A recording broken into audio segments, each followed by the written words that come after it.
결혼한 지 10년이 넘었습니다. 저는 프리랜서 카피라이터로 집에서 일하고 남편은 스타트업 대표로 매일 바쁘게 살아가요. 우리 부부는 그렇게 딱히 좋지도 나쁘지도 않은 관계였어요. 크게 싸우지도 않고 자주 웃지는 않지만 서로 할 몫은 하며 지냈죠. 7살 된 딸아이도 순하게 자라줘서 가끔은 이 정도면 나름 괜찮은 결혼 생활이지 생각했어요. 주말엔 아이와 공원에 가고 가끔 가족 단위로 외식도 하고요. 그게 평범한 그리고 제가 생각한 정상적인 가정의 모습이었거든요. 근데 그 평범함 속에 뭔가 이상한 기류가 느껴진 건 올봄이 시작되던 어느 날이었어요. 남편이 일 때문에 급히 차를 바꿔 타야 해서 그날은 제가 남편 차를 잠깐 운전하게 됐거든요. 아이를 학원에 데려다 주고 나서 차 안에서 음악을 틀려고 내비 화면을 봤는데 마지막 목적지로 등록된 장소가 낯익은 이름이었어요. 라비에트 프렌치 다이닝, 강남 쪽에 있는 고급 레스토랑이었죠. 근데 이상한 건 그날이 평일 저녁이었고 남편은 오늘 야근이야. 늦어. 라고 했던 날이라는 거예요. 순간 가슴이 철렁했습니다. 이게 뭐지? 사소한 거였어요. 정말 별거 아닌 기록 하나. 하지만 그 기록 하나가 제 머릿속에 너무 또렷하게 박혀버렸어요. 그날 밤 괜히 눈치를 살폈죠. 남편은 변함없이 피곤한 얼굴로 귀가했고 아무 일도 없다는 듯 텔레비전을 켰어요. 오늘 야근 어땠어? 그냥 툭 던져봤어요. 응, 뭐 회의가 좀 길었지. 조금도 주저함 없는 말투에 되레 제가 의심한 게 미안해질 정도였어요. 하지만 다음 날 남편 회사 인스타그램 계정에 올라온 게시물을 보고 그 마음은 곧 사라졌어요. 어제 파트너사 미팅, 오랜만에 프렌치 다이닝. 그 사진 안에 남편이 있었고 그 옆에 익숙한 얼굴이 함께였죠. 정민이었어요. 제 대학 후배. 졸업 후 연락 끊겼다가 몇 년 전 남편이 창업하면서 다시 이름을 들었어요. 그때 남편이 말했거든요. 우리 이번에 새 투자자 들어왔어. 정민이라고 너 대학 후배 아니야? 처음엔 그냥 반가웠어요. 능력 있는 후배가 성공했구나, 대단하네. 그렇게 넘겼죠. 남편 말로는 정민이 쪽에서 먼저 협업 제안을 해서 함께 프로젝트를 하게 됐다더라고요. 그 뒤로 회사 행사 사진에도 자주 보이긴 했지만 스타트업이라는 게 다 그렇게 가까운 거라 생각했어요. 회사 사람들이 서로 형, 누나, 언니, 오빠 하면서 지내는 게 보통이니까요. 그런데 어제 그 사진 속에서 두 사람은 분명 달라 보였어요. 그건 단순한 친밀감 이상의 무언가였어요. 등받이에 걸쳐진 남편의 팔 약간 기대어 앉은 정민, 그리고 두 사람이 서로를 바라보는 시선.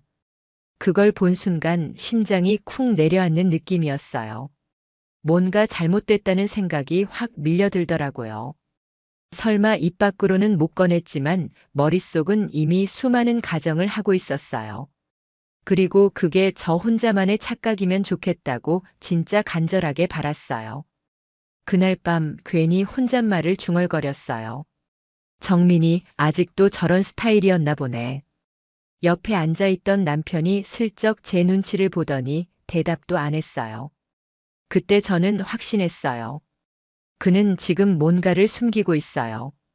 아직 다 말할 수는 없었지만 저는 알아채고 있었어요. 그게 아주 사소한 흔적 하나에서 시작된 거였죠. 하지만 그 작은 이상함이 제 모든 일상을 뒤흔들게 될 줄은 몰랐습니다. 그날 이후 저는 아무 일도 없던 것처럼 행동하기로 했어요. 괜한 질문도 하지 않았고 웃으며 식사하고 딸아이랑 그림책도 함께 봤어요. 하지만 제 마음속은 하루 종일 팽팽한 실타래처럼 긴장돼 있었어요.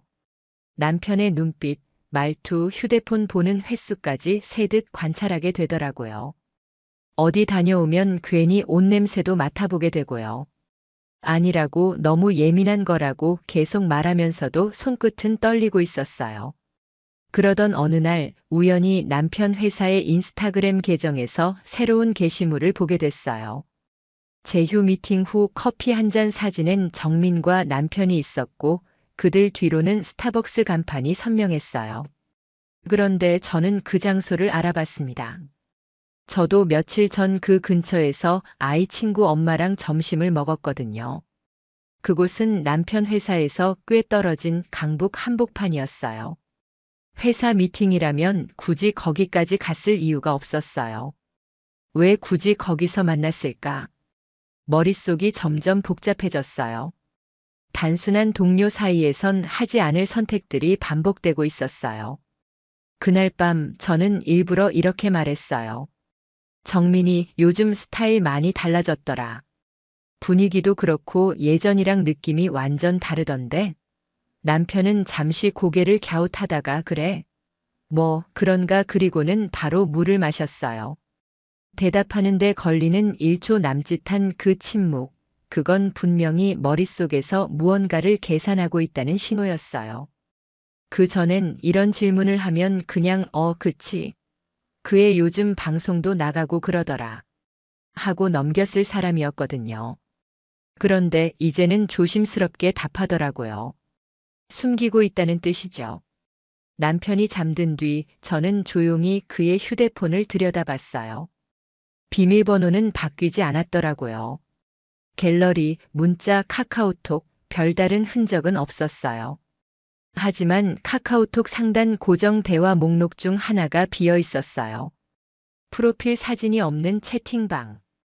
이상하게 기시감이 느껴졌어요. 정민일까? 확신은 없었지만 느낌은 있었어요.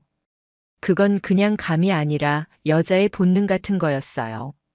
그 다음 날 아이를 어린이집에 데려다 주고 집에 들어왔을 때 제 마음은 이미 굳어져 있었어요. 이걸 그냥 넘기면 안 된다고. 이대로 묻고 가면 나중에 너무 후회할 거라고.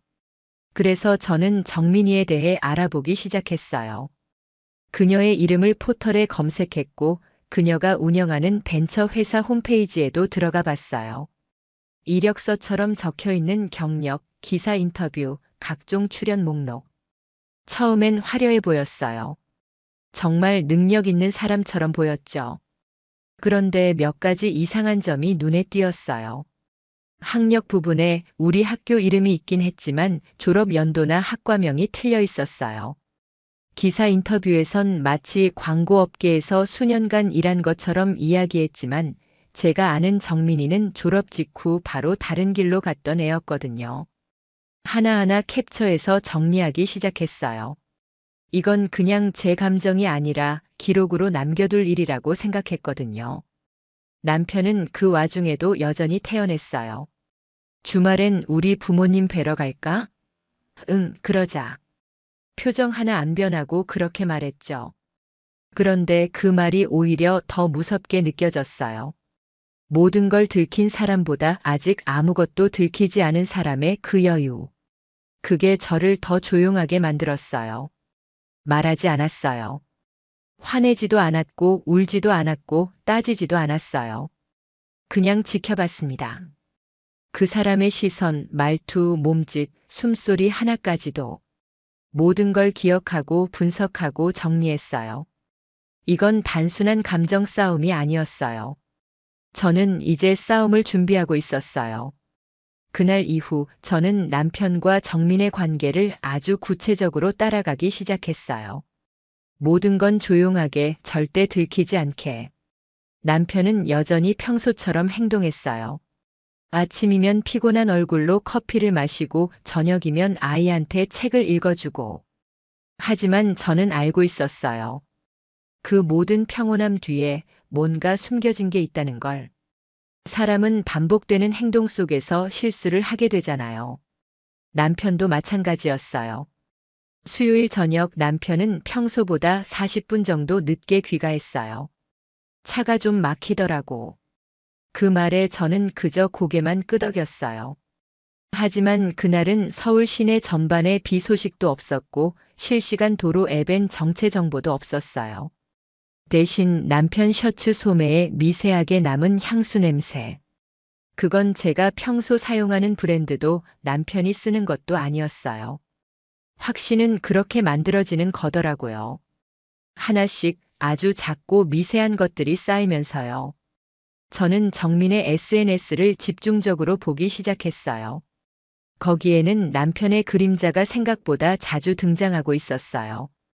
심지어 어떤 게시물은 삭제된 상태였는데 캐시 백업을 통해 흔적을 찾았죠. 마치 둘만이 공유하는 순간처럼 뉘앙스가 묘하게 흐르는 사진들이었어요. 그중 하나 저를 멈춰 세운 건 오늘도 큰 힘이 되어줘서 고마워요. 라는 문구와 함께 올린 커피잔 사진이었어요.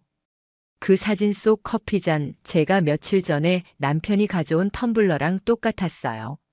숨이 턱 막혔어요. 한참을 화면만 바라보다가 핸드폰을 내려놨어요. 이제 도망칠 수는 없겠구나. 그 생각이 들더라고요. 정민이라는 후배. 제가 대학교 때는 꽤 순한 이미지로 기억하고 있었어요. 선배들 말 잘 듣고 조용조용하고 혼자 사색하는 걸 좋아하던 애. 하지만 지금 보는 정민은 전혀 달랐어요. 스타트업 대표 인터뷰, 미디어 출연, 세련된 외모, 그리고 내 남편. 그 둘 사이에 저는 아무런 자리가 없다는 걸 깨닫게 됐죠. 어쩌면 나만 빼고 다 알고 있었던 걸까? 그런 생각이 들었어요. 그러던 중 남편과 정민이 같은 날 같은 장소를 태그한 포스팅이 있다는 걸 발견했어요. 정민은 가로수길 한 식당에서 브런치 회의라며 사진을 올렸고 남편은 다음 날 어제 좋은 자리 감사합니다라는 문장을 올렸죠. 날짜, 장소, 배경 다 들어맞았어요. 심장이 빠르게 뛰었어요. 이건 이제 우연이 아니야. 이쯤 되니 행동에 나서야겠다는 결심이 생겼어요. 전문가의 조언이 필요했죠. 그 주 금요일 아이를 친정에 맡기고 저는 조용히 변호사 사무실에 들렀어요. 지인이 소개해준 이혼 전문 변호사였어요. 아직 이혼을 결심한 건 아니고요. 그냥 제 상황이 어떤 건지만 알고 싶어서요. 그렇게 시작된 상담. 가슴이 조이듯 불편했지만 한편으론 아주 오랜만에 내가 무언가를 준비하고 있다는 기분이 들었어요. 정신적 외도 정황 증거, 통화 내역, SNS 캡처 전부 수집해 두세요. 변호사는 담담히 말했어요. 직접적인 행위 장면이 없어도 충분히 위자료 청구 사유로 인정될 수 있습니다. 그 말을 듣는 순간 가슴이 철렁했어요. 이게 단순한 의심이 아니라 법적인 사안이 될 수도 있다는 사실이 현실처럼 느껴졌어요. 그날 밤 남편은 늦게 들어왔습니다. 미팅이 길어졌어. 늘 듣던 그 말. 하지만 이제는 달랐어요. 그 말 뒤에 숨겨진 모든 거짓이 저는 들리기 시작했으니까요. 확신이 생긴 이후 저는 완전히 다른 사람이 되어 있었습니다. 예전처럼 울지도 않았고 화도 내지 않았어요. 이제 저는 준비하는 사람이었거든요. 첫 번째로 한 건 정민의 사업 구조를 살펴보는 일이었어요. 표면적으로는 꽤 잘 나가는 벤처처럼 보였지만 막상 들여다보면 허점투성이더라고요. 정민의 회사 이름으로 등록된 각종 기사, 인터뷰, 투자 유치 내용들을 모았고 국세청 기업정보 사이트에서 사업자 등록번호를 기반으로 공시 정보까지 확인했죠. 사무실 주소지와 등록된 직원 수, 매출 추이, 심지어 대표 이메일까지 하나하나 캡처하고 엑셀에 정리했습니다. 그 과정에서 저는 놀라운 걸 발견했어요. 정민은 자신을 하버드 경영대학원 수료라고 소개했지만 해당 학교 공식 수료자 목록엔 그녀의 이름이 없었어요. 또한 그녀가 인터뷰에서 언급했던 글로벌 제약사와의 공동 개발 건도 사실상 MOU조차 체결된 적 없다는 기사가 해외 블로그를 통해 정정 보도된 기록으로 남아 있었습니다. 그 순간 온몸에 전율이 흘렀어요. 정민은 자기 이력을 꾸며내고 그 이미지로 투자자들을 끌어들이고 있었던 거예요. 이걸 들키면 어떻게 될까? 그 생각이 스쳐 지나갔을 때 심장이 빠르게 뛰었습니다. 처음으로 복수라는 단어가 구체적인 계획처럼 떠오르기 시작했어요. 다음 단계는 남편의 회사 자료를 살펴보는 일이었어요. 공유된 구글 드라이브, 남편이 무심코 켜두고 나간 노트북 화면, 그리고 프린터기에 남겨진 인쇄 문서까지 하나하나 확인했어요. 거기엔 정민과 맺은 제휴 계약서 사본이 있었고 공동지분 투자라는 항목에 정민의 회사 명의로 들어간 자본금과 남편의 개인 지분 일부가 연결되어 있었어요. 이해상충. 두 사람이 공적으로는 파트너지만 사적으로는 분명히 선을 넘고 있었고 그게 이 계약 구조에서 고스란히 드러나는 거였어요. 증거는 쌓여가고 있었고 이제는 그걸 어디에 어떻게 쓸지 고민할 차례였어요. 제가 행동을 시작해도 절대 들키면 안 되는 시점. 그래서 저는 완벽한 평상심을 연기하기로 했어요. 평소보다 더 밝게 웃고 아이한테 더 자상하게 굴고 남편에겐 요즘 너무 바빠 보여서 걱정되라는 말까지 꺼냈습니다. 그러자 남편은 묘하게 안심하는 눈치였어요. 괜찮아. 그냥 요즘 일이 좀 많아서 그래. 웃으며 그렇게 말하던 그의 얼굴이 이상하게 느껴졌어요. 당신은 지금도 내가 모른다고 생각하지. 그 생각이 들자 속이 부글부글 끓었지만 저는 고개를 끄덕였어요. 응. 너무 무리하지는 마. 그날 밤 저는 노트북에 새로운 폴더를 만들었습니다. 폴더 이름은 정리. 그 안에 지금까지 모은 스크린샷, 계약서, 기사 링크, 투자자 명단, 모든 자료를 날짜별로 정리해서 넣었어요. 그리고 마지막으로 하나 더. 정민이 과거 학교 선배들에게 돌렸던 창업 초기 투자 유치 메일도 찾았어요. 그 메일 안에는 스스로의 이력을 일부러 부풀려 적은 문장이 그대로 남아 있었죠. 그걸 저는 정확히 캡처했고 메일 원본까지 확보했습니다. 이제 준비는 거의 끝나가고 있었어요. 감정이 아닌 논리와 구조로 무너뜨리는 작업. 그 사람이 내게 어떤 상처를 줬는지 그건 이제 중요하지 않았어요. 이건 감정의 싸움이 아니라 진실을 드러내는 과정이 되어가고 있었거든요. 요 며칠 저는 일부러 조용히 지냈어요. 남편과의 대화는 짧게, 표정은 부드럽게, 감정은 최대한 절제했죠. 그가 방에서 나올 때면 먼저 웃으며 인사했고 식사 중에도 괜히 딸아이 얘기만 꺼냈어요. 사실은 일부러 그랬어요. 제 감정을 숨기는데 더 능숙해지기 위해. 그리고 그 사람의 반응을 보기 위해서요. 그러자 남편의 눈빛이 자꾸 흔들리더라고요. 식탁에 앉아 있을 때도 샤워 후 거울 앞에 설 때도 마치 제가 뭔가를 눈치챈 건 아닌지 계속 눈치를 보는 느낌이 들었어요. 아마 정민 쪽에서 압박이 들어왔던 것 같았어요. 이제 아내랑 정리 안 하면 우리도 그만하자. 그런 식의 말을 했겠죠. 그리고 그 타이밍에 제가 너무 조용하니까 남편 입장에선 더 불안해졌을 거예요. 그래서 결국 먼저 던졌습니다. 그날 밤 딸이 잠든 뒤 거실에 앉아 맥주를 따던 남편이 조용히 말했어요. 혹시 이혼 생각해 본 적 있어? 심장이 철렁했어요. 정말 그 말이 현실이 될 줄 몰랐거든요. 하지만 저는 아무렇지 않은 듯 웃었어요. 당신이 먼저 말할 줄은 몰랐네. 남편은 잠시 말을 잇지 못했어요. 그 표정, 저는 아직도 기억해요. 생각보다 제가 너무 담담하다는 사실에 당황한 눈빛이었어요. 그게 무슨 뜻이야? 그냥 우리 지금 서로가 뭘 원하는지 다 알잖아. 사실 나도 요즘 좀 많이 생각했거든. 이게 맞나 싶기도 하고. 그는 말없이 맥주를 한 모금 마셨어요. 저는 눈을 피하지 않았어요. 그 순간 내가 이 관계의 주도권을 쥐었다는 걸 직감으로 느낄 수 있었어요. 그럼 어떻게 할 건데? 그가 물었고 저는 일부러 아주 현실적인 말투로 답했어요. 아이도 있으니까 천천히 정리하자. 혼자 결정하기엔 복잡한 문제잖아. 그는 의아하다는 듯 고개를 끄덕였어요. 아직까지도 제가 정말 아무것도 모른다고 믿고 있는 얼굴이었어요. 다음 날 저는 바로 변호사에게 연락했어요. 어젯밤 남편이 먼저 이혼 이야기를 꺼냈어요. 그쪽에서 먼저 조정 신청을 하면 바로 대응할 수 있게 준비해 주세요.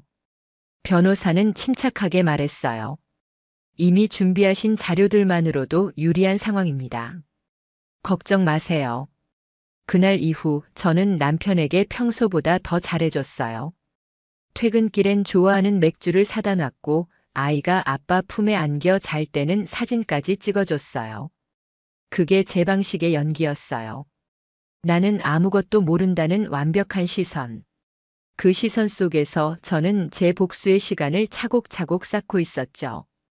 며칠 뒤 마침 정민 회사에서 투자자들과 만남이 있는 행사에 남편이 초대됐어요. 같이 갈래? 그 말에 저는 이렇게 말했어요. 우리 딸도 같이 가면 안 될까? 요즘 아빠 얼굴도 못 봐서 속상해 하잖아. 남편은 당황한 얼굴이었지만 딱히 거절하진 못했어요. 그럼 뭐 데려가자. 행사날 저는 딸 손을 잡고 나타났고 그 자리엔 정민과 그녀의 투자사 대표들 그리고 남편이 있었죠. 밝게 웃으며 정민에게 다가가 말했어요. 남편이 요즘 너무 바빠서 딸이랑 놀 시간도 없어요. 오늘 이 기회라도 아니었으면 얼굴도 못 볼 뻔했네요. 정민의 얼굴이 굳어졌고 주변 사람들도 분위기를 감지한 듯 눈치를 보기 시작했어요. 그날 저녁 남편은 거의 말을 안 하더군요. 식사도 안 했고 아이랑 놀아주지도 않았어요. 조용히 샤워를 하고 방에 들어가더니 문을 닫고 한참을 나오지 않았어요. 이제 알겠지? 혼잣말로 그렇게 중얼거렸어요. 내가 알고 있다는 거 느껴졌겠지. 그리고 전 컴퓨터를 켰어요. 정민의 SNS, 정민의 언론 인터뷰, 정민이 썼던 회사 홍보 게시물까지 다시 한번 정리해서 파일로 저장해뒀어요. 그 파일의 이름은 다음 단계. 이제 진짜 시작이니까요. 그날 이후 저는 예전보다 더 부드럽게 웃고 더 자주 웃었습니다. 남편이 퇴근하면 오늘 많이 피곤했지? 하며 물 한 잔 건넸고 딸 앞에서는 항상 화난 얼굴이었죠. 하지만 그 모든 평온함 뒤에는 아주 조용한 전쟁이 시작되고 있었어요. 제가 선택한 전장은 SNS였습니다. 정민의 인스타그램은 정말 솔직했어요. 일상, 미팅, 와인잔, 식당, 명언, 가끔은 잘 차려입은 셀카까지. 대부분의 게시물은 별것 없는 듯 보였지만 자세히 들여다보면 누구와 함께 있는지가 은근하게 드러났어요. 그중 한 게시물. 와인잔 2개가 놓인 호텔 라운지 테이블. 비 오는 날 조용한 오후. 쉼표 같은 하루 문구 아래엔 시간과 장소가 표기되어 있었어요. 오후 3시 XX 호텔 로비. 그걸 본 순간 머리가 하얘졌어요. 그날 남편은 고객사 미팅 때문에 외근 간다고 했던 날이었거든요. 캡처했습니다. 스크롤을 내리면서 손끝이 살짝 떨릴 정도였어요. 증거로는 아직 부족했지만 심리전에는 이 정도면 충분했어요. 그 게시물에 저는 정확한 날짜와 장소를 암시하는 댓글을 달았습니다. 그날 오후 3시 XX 호텔 로비 조용했죠? 댓글을 단지 5분도 안 돼요. 그 게시물은 삭제됐어요. 그리고 정민 계정은 비공개로 전환됐죠. 웃음이 나더라고요. 당황했구나. 그 후로 저는 한 번도 댓글을 달지 않았지만 그녀의 SNS에 접속한 흔적은 계속 남기도록 했습니다. 그 사람이 지켜보고 있다는 느낌만큼 강력한 압박도 없으니까요. 며칠 후 정민이 운영하는 회사의 투자사 공식 메일 계정으로 하나의 PDF 파일이 전달됐습니다. 발신인은 익명이었고 IP는 외국 서버를 거친 상태였죠. 그 파일엔 정민이 허위로 기재한 언론 인터뷰 내용, 수정되지 않은 사업 계획서 일부, 그리고 SNS에 올라왔던 교묘한 문구들과 실제 시간 비교 분석까지 정리돼 있었어요. 마지막 페이지엔 짧은 문장만 하나 적혀 있었죠. 투자에 앞서 대표자의 윤리 기준을 확인하는 건 기본입니다. 그 파일을 보낸 직후 저는 그날 저녁 정민의 회사 홈페이지 접속이 잠시 중단된 걸 확인했어요. 이건 분명 뭔가 있었던 거예요. 정민은 분명 알았겠죠. 그 정보가 어디서 새어나갔는지, 그리고 누가 자신을 보고 있는지. 남편은 아직도 아무것도 몰랐어요. 퇴근해서 소파에 누워 딸아이 그림책을 읽어주며 웃고 있었죠. 그걸 바라보는 제 표정도 아마 평소와 다르지 않았을 거예요. 하지만 그날 밤 저는 정민의 또 다른 인터뷰 기사를 캡처해서 익명의 블로그 계정에 올렸어요. 팩트체크, 그녀의 이력은 어디까지 진실인가? 라는 제목과 함께 정민의 이름은 직접적으로 언급하지 않았고 언론에 나온 내용을 그대로 바탕으로 정리했어요. 누가 봐도 특정인을 겨냥하지 않았지만 당사자라면 바로 느낄 수 있는 의도된 흔적들이었죠. 그리고 다음 날부터 정민의 SNS는 단 한 건의 게시물도 올라오지 않았습니다. 사실 지금까지는 정황뿐이었어요. SNS, 인터뷰, 캡처 다들 직접적인 불륜 증거는 아니었거든요. 심증은 충분했지만 법적으로도 움직일 수 있는 명확한 물증이 필요했습니다. 그리고 그 기회는 아주 예상치 못한 순간에 찾아왔어요. 그날은 토요일 아침이었어요. 남편은 아침 일찍 어디 나갔다 오겠다고 했고 딸아이는 어린이집 친구 생일 파티에 가기로 한 날이라 잠시 집에 혼자 있었죠. 거실 탁자 위에 놓인 남편의 백팩. 열 생각은 없었는데 지퍼가 열린 채로 메신저 노트북이 살짝 빠져나와 있었어요. 순간 가슴이 철렁했습니다. 심장이 요동치고 숨이 가빠졌어요. 하지 마, 그냥 넘겨 수없이 되뇌었지만 손은 이미 움직이고 있었어요. 노트북을 켰고 로그인은 자동 저장 상태. 그렇게 남편의 메신저 프로그램이 자동으로 연결됐습니다. 처음에는 아무것도 없었어요. 최근 대화 목록을 뒤지다가 정민이라는 이름은 보이지 않았죠. 하지만 숨김 대화라는 항목이 따로 있었어요. 그리고 거기엔 정민이라는 이름이 또렷하게 떠 있었습니다. 클릭하자마자 순간 세상이 무너지는 느낌이었습니다. 둘의 대화는 너무 일상적이었어요. 그리고 그 일상 속엔 너무 자연스럽게 우리라는 말이 섞여 있었어요. 오늘 저녁엔 그 호텔 말고 지난번 갔던 데로 갈까? 서연이는 눈치 못 챘어. 요즘 좀 무서워. 너무 조용해서. 애는 엄마가 다 보니까 편하긴 하다.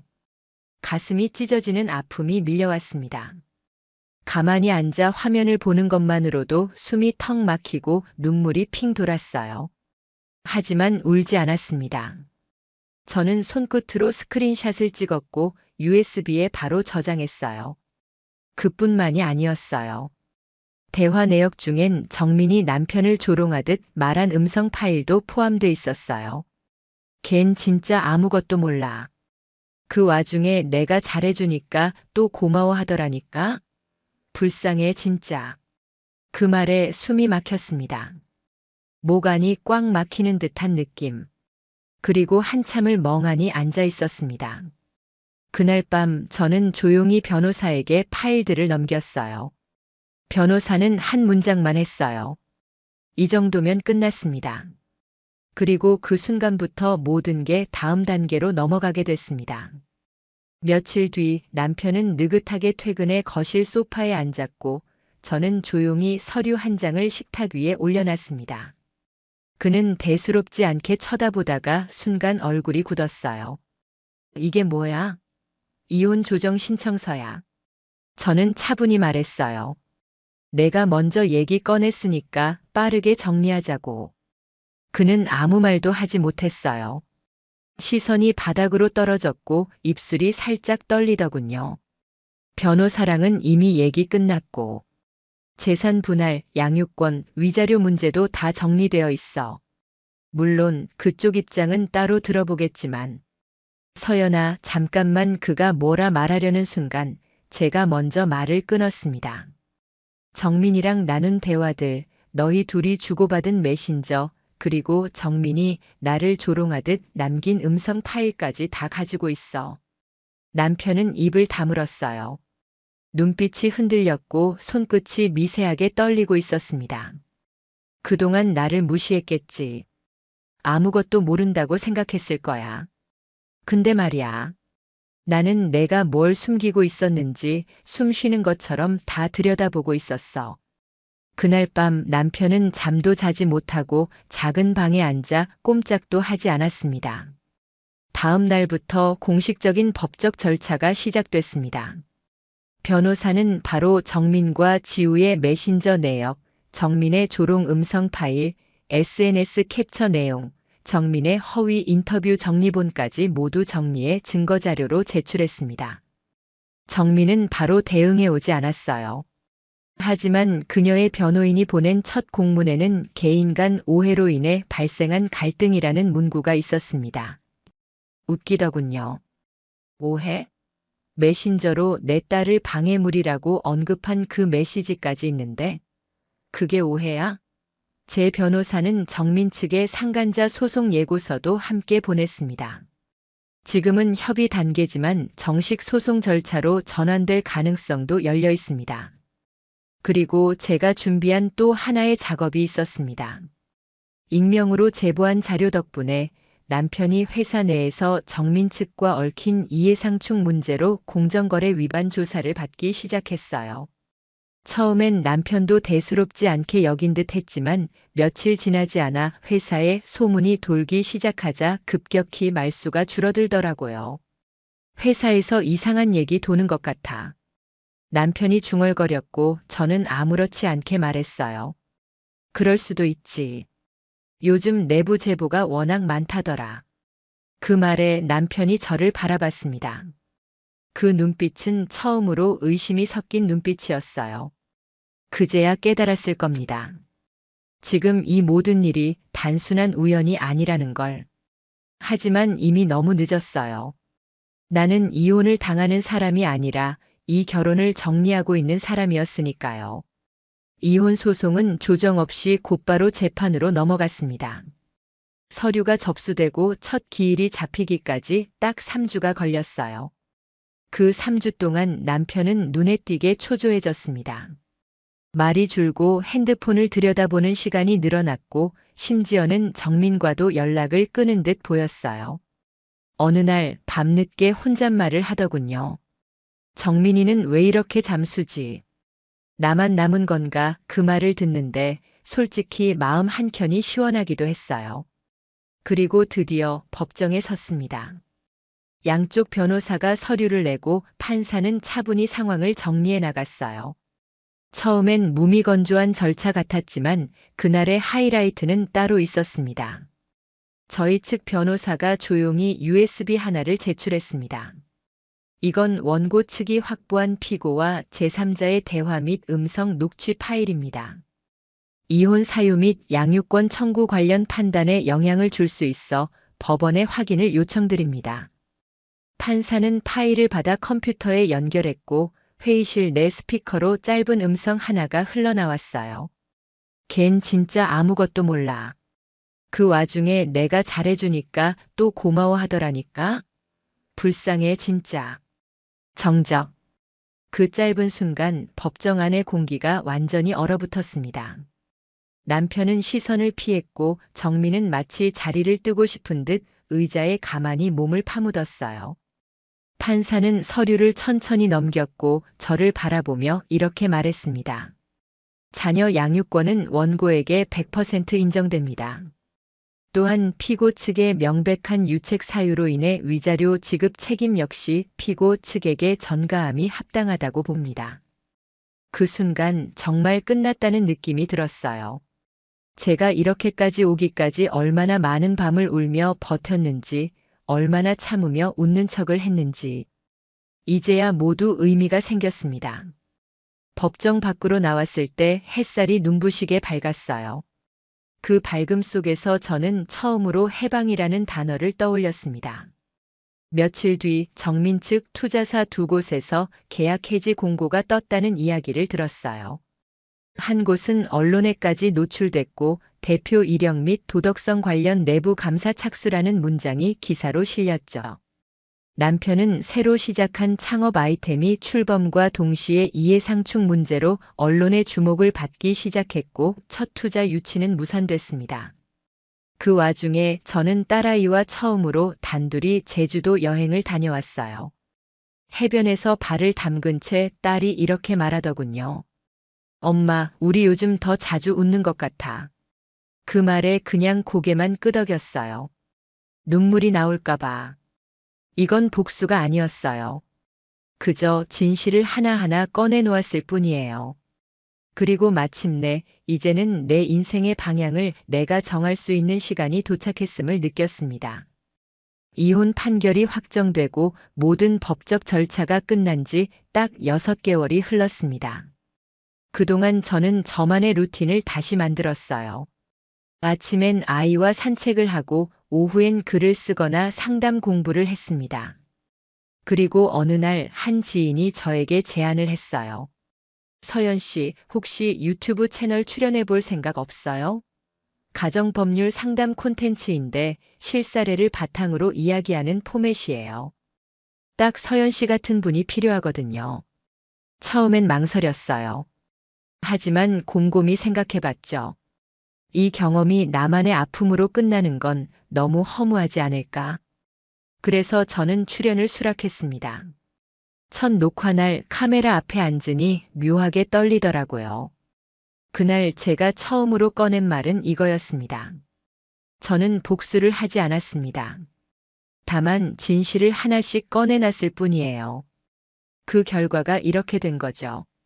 댓글창엔 수많은 반응이 달렸어요. 실화 맞나요? 우와, 말이 안 나옵니다. 이건 진짜 누가 들어도 사이다네요. 그리고 나도 이런 용기 낼 수 있을까라는 말들. 그걸 보면서 알게 됐어요. 제가 이걸 버텨낸 이유는 결국 누군가에게 힘이 되기 위해서였다는 걸요. 그리고 정민. 그녀는 투자자 3곳에서 계약을 파기당했고 한 벤처 커뮤니티에선 도덕적 해이라는 키워드와 함께 이름이 언급되기도 했어요. 프로필을 비공개로 돌렸다는 얘기도 들었습니다. 그리고 그 이후론 어떤 활동도 하지 않더라고요. 전 남편 지우는 창업했던 회사에서 손을 뗐고 최근엔 한 지방 도시로 내려갔다는 얘기를 들었어요. 다시는 연락이 없었습니다. 딸은 요즘은 그림 그리기를 좋아해서 제가 저녁마다 스케치북을 같이 펴줍니다. 그림을 그리면서 딸이 물었어요. 엄마, 옛날엔 울었어? 가끔. 근데 지금은 안 울지? 응. 지금은 웃을 일이 더 많아졌어. 제 삶은 회복된 게 아닙니다. 격상된 겁니다. 남편에게 버림받고 후배에게 배신당하고 사랑과 믿음 모두 무너졌지만 그 모든 걸 지나 이젠 누군가의 조언자가 되었고 누군가의 위로가 되었고 무엇보다 제 아이의 자랑이 되었어요. 마지막 인터뷰에서 제가 한마디를 끝으로 정리했어요. 복수요? 그건 감정이 할 일이에요. 저는 그냥 사실을 정리했을 뿐입니다. 거짓은 결국 스스로 무너지니까요.